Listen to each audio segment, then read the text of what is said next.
আমি একটা জিনিস কিছুতেই বুঝতে পারছি না, যারা যারা বলছো কি আমি নাটক করছি, ভাইরাল হওয়ার জন্য করছি, ভাইরাল হওয়ার জন্য করলে তো আমি তখনই করতে পারতাম যখন কিনা মিরিকে অত কিছু হলো, ধস নামলো, পাহাড়ে অত কিছু হচ্ছে, তখন তো পুরো পাহাড় একদম ট্রেন্ডিংয়ে ছিল।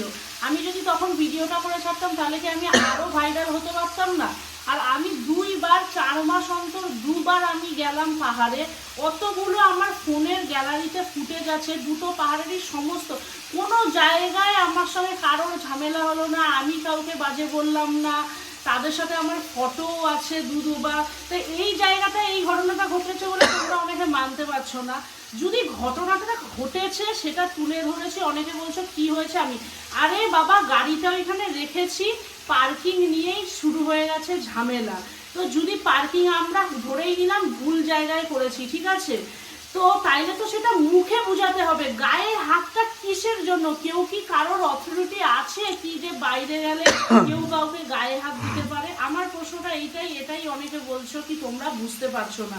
আর অনেকে বলছে চুরি করেছি, আশ্চর্য, অত টাকা খরচা করে ঘুরতে গেছি, আর ও বিক্রি করছিল ভেতরে গেটটা দিয়ে প্রবেশ করে, তার সাইডে তোমরা দেখছো ওর চেয়ারকার পাতা। ও কিসের দোকানদার ছিল যে আমরা চুরি করতে গেছি?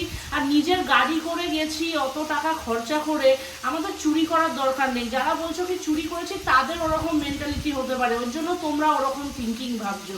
যেই ঘটনাটা ঘটেছে আর যেই ঘটনাটা অনেকের সঙ্গে ঘটে মেবি তারা তুলে ধরতে পারে না, আমি খালি তার একটুখানি অংশ খালি তুলে ধরেছি আমরা, এইটুখানি জাস্ট, আর কিন্তু কিছু না।